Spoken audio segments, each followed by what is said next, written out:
These are it right here. And they got vitamins in it. They healthy.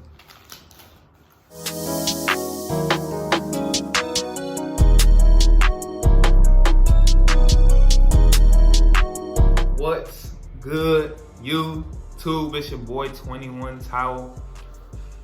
Back at it with another video today. Today, it's a very different video from all the other ones I've posted. Today, I'm actually gonna tell a story. I'm gonna tell y'all about how my career almost ended and how I came back from the depths, from the bottom, and got to where I'm at currently in Germany right now. So stay tuned, you're in for a good one. All right, so for this story, I'm gonna include a lot of visual proof, pictures, videos, and whatnot. And we're gonna start the story back to December of 2018. So at that time, I was playing in Greece with a team named Lavrio. We had just played our last game before the little winter break. I think everybody went off to the national team, and it was just a FIBA break, so there wasn't any games for a while. And so, you know, I'm in my crib. It's December. It's New Year's Eve. New Year's Eve, I'm in my crib, you know, just chilling, resting up for practice the next day. Little did I know, I wouldn't be going to practice the next day because my agent hit me and told me that I had just been cut from the team. When I saw the message, I literally stood there just looking at my phone like, yo, like what is this? Like, what do you mean cut? My contract been terminated, what do you mean? Like, at the time I needed the money. Like, I was, you know, it was my rookie season. Like, I needed all the money I could get. So I hit my agent and I was like, wow, like he confirmed that, like, you know, they didn't need my services anymore and then I had to go home. So yeah, that's what I did. So I get home and I'm pretty anxious. I'm texting my agent like every day, like, what's the next move? What's the next move? And we had been talking about the G League. So I was like, you know, whatever. Put my name in the G League pool and then we'll just go from there. So he put my name in there and I waited for like a couple days and then he hit me back. He said, I got some good news. I said, what's up? He said, you've been picked up by the Miami Heat G League team. I said, all right, cool. So when do I fly out? I said, yeah, tomorrow. All right, I'm ready to get to it. So fast forward, I'm on the flight. I finally arrive in, it's actually weird. I got picked up by Miami Heat's G League team, which is in South Dakota. It's like the opposite of what Miami is, or Florida in general. Anyway, get down there, super cold. They put me in a hotel. And yeah, they just said, okay, they gave me the schedule. Say, there's actually a game tomorrow, but you probably won't be playing because you still have to get your physical and whatnot. And so the next day I get to the facility, check it out, get my gear. I'm happy, new beginnings. So then I get to the physical and the doctor's like, yeah, you seem pretty fit. Is there anything that's bothering you?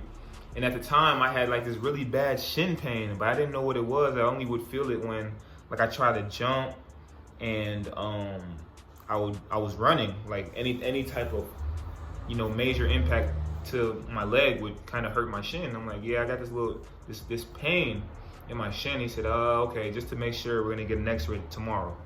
So I sat out of the game. You know, I warmed up, I worked out with one of the assistant coaches, sat out of the game, and then the next day we got the x-ray.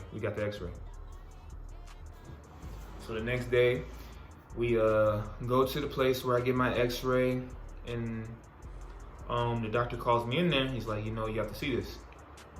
And then he turns on the screen, loads it up, and boom. Literally right on the screen, you could see my shin bone and you could see a very prominent crack in my bone. And I'm just like, wow, like that's literally what was bothering me this whole time. And he's like, yeah, if you would have if you would have continued to play, I mean, who knows what could have happened though. The bone was already 40% broken through, and if you would have kept playing, it could have went all the way through 100%, and that would have been almost a career-ending injury. But that's not what almost ended my career. Fast forward to this is around January, so fast forward to about, let's say, February and March. February, it was basically a chill month. I didn't know what to do. I was in kind of a limbo because I didn't know if I should continue to work out and then like put weight on the leg, or just rest. So I continued to work out, but it was mainly all upper body stuff and stuff that was low impact on the lower body. So the exercise bikes became my best friend. My boy John Calhoun, my trainer, man, that's when we really locked in, and we really he really helped me, build my upper body. But anyway, I continued to work out, try to stay in as best shape as I can physically. And then March, I actually reached out to a specialist, a bone doctor, and he took an x-ray of my leg, and he just said, oh, we don't really want to take the really high, risk route of, having surgery on it, because that'll take you out for longer. And I'm like, he's like, let's just take the conservative route and give you high doses of vitamin D, because vitamin D is essential for bone health or whatever. He said I was vitamin D deficient, so he gave me a high dose of vitamin C and said, yeah, just give it like 8 to 12 weeks, and just by May, June, you should be clear and ready to play again. I'm like, all right, fine. Although I had this little problem in college, the same leg, I've been dealing with since then. I just decided to agree with what he said and take the conservative route, which ended up being a big mistake, which I will explain later in this video. Like I said before, I was taking the conservative route as far as taking my vitamin D supplements every day, and just resting my legs so it could heal as best as possible. And from the appointment in March to about May, I started to feel a little better. I started to feel better. I felt like I couldn't feel the pinching no more when I jumped. Over time, I started building up towards game speed, and I started playing in open gyms, and I was just still working out with my trainer, John, and just getting it back in the best of shape, but things were getting hard financially. So I had to, I hit my agent up, and just to, see what the market was looking like. And he was saying the only thing coming up really is a basketball season in the summer, which is located in the Dominican Republic. So he inquired about that. He inquired with the team, and they were kind of skeptical because I just came off an injury, and I also had my season cut short because my contract was terminated. But at the end of the day, they ended up signing me, and I went over to the Dominican Republic to play. And that's when I realized that I wasn't 100%. I arrived in Dominican Republic, and the next day I had to practice. And as soon as we got going, we were playing one-on-one, and first off, I wasn't even in shape. We were playing one-on-ones, and they were just blowing by me like it wasn't nothing. It was ridiculous. It was bad. But that wasn't even the worst of it. My game is based on my athleticism, and I couldn't even do a simple windmill dunk. I was struggling to dunk. My quick jumps weren't there anymore. My timing was off. It was just all bad. And on top of that, I also, from training a lot and training actually too much, I had two calf muscles. Both my calf muscles were actually slightly strained, which was also causing me to be less and less athletic. So basically that first day over there was when I realized yeah, I'm not in shape. But I continued to grind it out, and the first game came, and I played horrible. It wasn't good at all. And the next day, my agent hit me and they said the team said that they wanted me to play more aggressive. They don't care about scoring, which I wasn't doing. They wanted me to rebound, which I also wasn't doing. So next game, I did a little better, but it wasn't good enough. And they hit my agent again, saying the same thing. And my agent was saying, like, you know, they pay every week, but they're really quick to cut guys, so you need to step your game up. So I'm like, all right. Okay, at this point, I'm kind of like anxious. I'm kind of nervous. But the next game comes, and I think I dropped like 14 points. I had like 6 rebounds, whatnot. And it was payday. So after the game, they paid me, gave me any cash and all that, whatever. And, you know, I'm thinking I had a pretty decent game. I'm like, yeah, you know, I finally stepped it up. I'm glad, you know, I needed this, like, to really know that I'm back in, you know, tip top. I still got it, blah, blah. And then I get back to my room, I lay down, and then my phone rings. It's a text from my agent saying that I just been cut.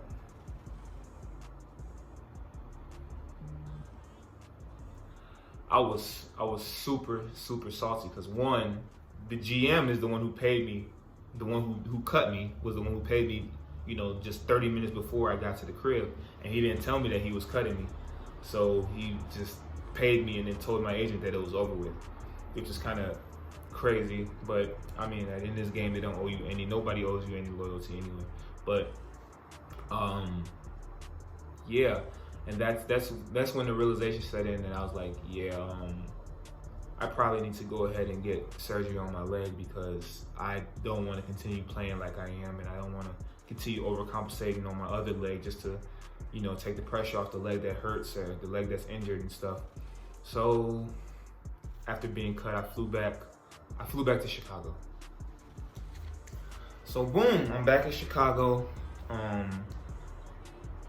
I literally don't know what to do. I didn't want to have to get surgery, but eventually, after changing doctors because he sent me all the way off and made me waste all this time that I didn't have, I switched doctors, and the doctor looked at my leg and he said, okay, yeah, I think the best way would be to get the surgery so I don't have to worry about it anymore. And I'm wishing the first doctor did that, but he didn't. Whatever, everything happens for a reason. So Dr. Nigro, I'll never forget this man because he saved my career, I think, or at least, you know, helped me begin the process of actually saving my career and helping me become, you know, enjoy basketball again, because this whole time basketball was not fun for me at all. Like, thinking about you just running and you jump off your strong leg and you're thinking like you feel a pinch and you're thinking like it's gonna split through and you're just paranoid every time. So you're just not having fun running up and down the court doing what you need to do and stuff like that. And that's what I was going through. The mental, you know, hardships wasn't it at all. And eventually I just decided to get surgery. And so got on the phone with my agent and told him that I was gonna go through with the surgery. And I was real emotional because, like, I love basketball. I really love basketball. Like, this is my life. And you know, it was just scary because I never had an actual real injury. This was just something that built up over time. And so I was kind of nervous and I was really emotional that I had to sit out another maybe 4 months because of, you know, the surgery that I was about to get. But I knew that eventually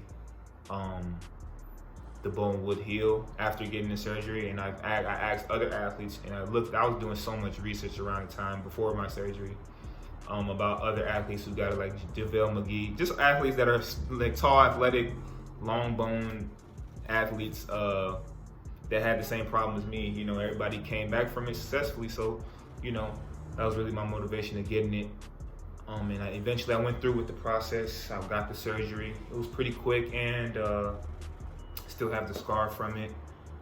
Left the hospital the same day, and I was actually able to walk on the leg because obviously the rod was in there, and it was I don't know how I was able to, but the doctor said it wouldn't, if it doesn't hurt too bad, that I could walk on it. I was also on meds. So left the hospital the same day, and literally that day, like, you know, I knew that if I didn't come up with a plan or something, that my career could be over, because sometimes injuries are really hard to come by, and it's super hard when you don't have. I wasn't injured in college, so they weren't covering my rehab. I was literally on my own. I didn't have no rehab. I didn't have nothing. Bro, hold on. I hate. There's so many. I don't understand. Is there always fires in Germany? Because I hear this all the time. Like, who's burning down their houses? I don't get it. It doesn't make sense to me. But anyway, or it could be police. That's besides the point. I knew if I didn't come up with a plan that my career could be over, because I wasn't injured in college. I wasn't injured with a team, so nobody was paying for my rehab. I didn't get any rehab. I paid for it, offered to me after surgery. Well, the surgeon said I didn't need rehab, but I didn't have no post-surgery, strengthening program or nothing. So I don't know. I just one day I was scrolling on Instagram while creating the plan. I saw this guy named Knees Over Toes guy, and with the surgery, they had to go through my knee to put the rod into my leg. And so I had a little bit of knee pains. And also I had a knee pain in the other knee, because this is the knee that I was jumping on most of the time, because I didn't want to jump off my strong leg. So I found him. I just hit him up, basically asking what the program was about, blah, blah. And eventually I bought into the program, and actually he was nice enough to, let me see what the program was about and try it out. So I did as many exercises as I possibly could without, aggravating the scar tissue and the healing, the bandages that was on there and all that.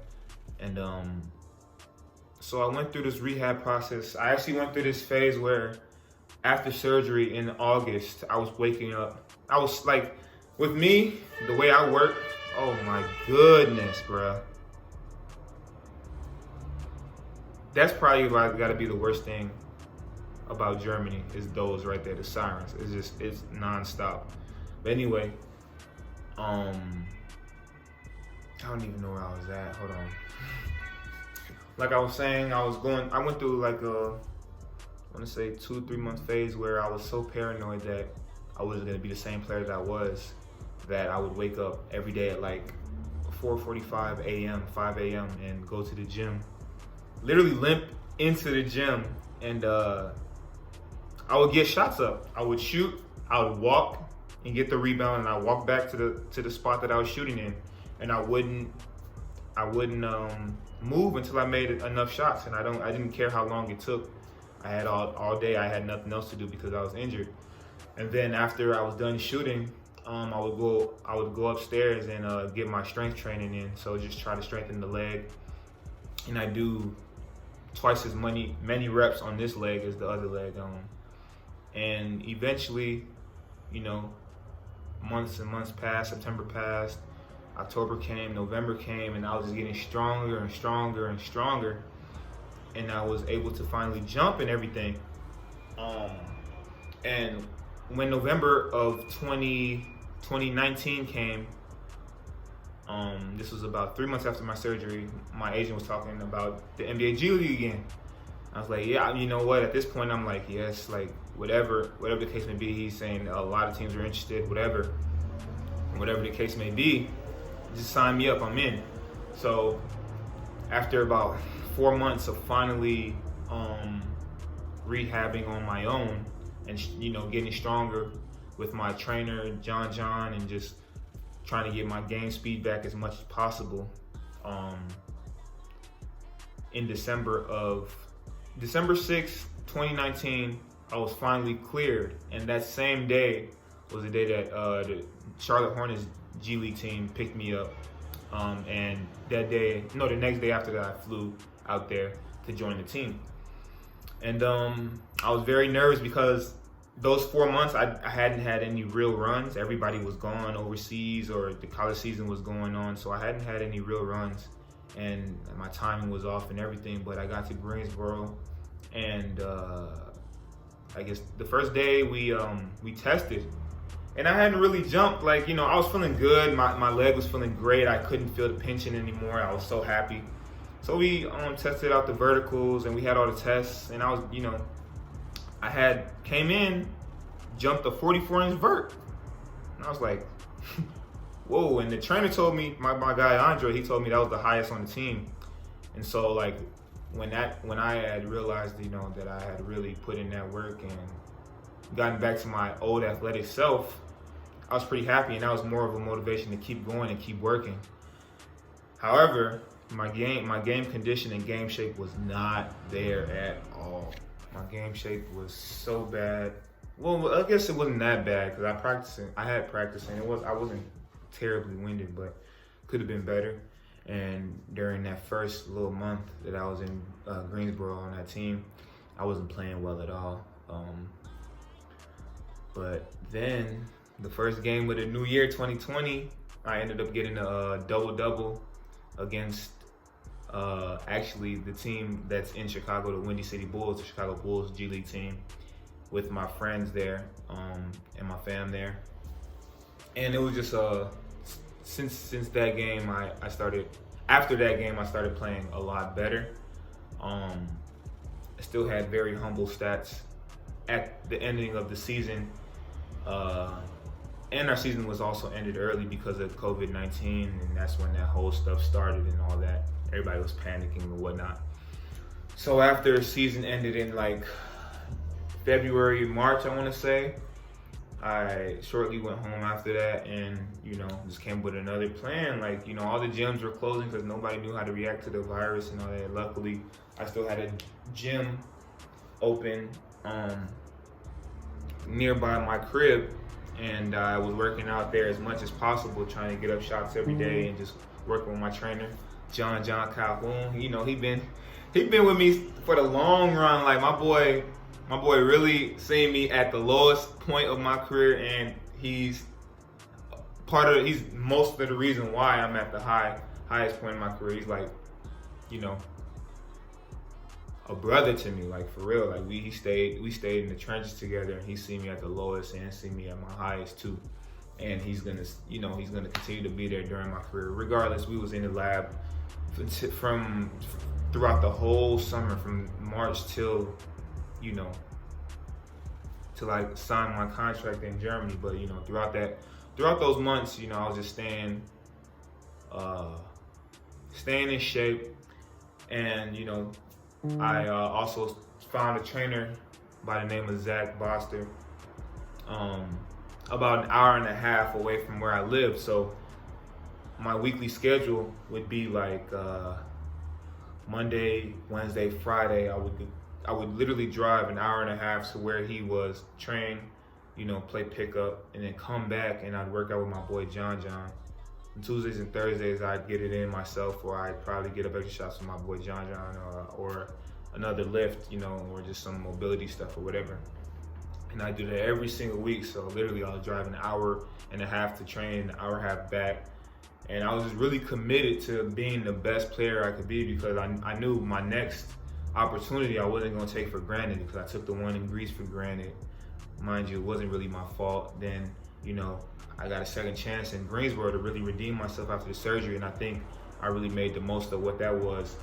And now, fast forward to now, I'm in Germany. I feel like I'm doing pretty well personally. And I think the best is yet to come. So yeah, for everybody who's going through injuries and who feel like, everything, the world just stopped, or their career is just like on a standstill, just have faith and continue to do what you can.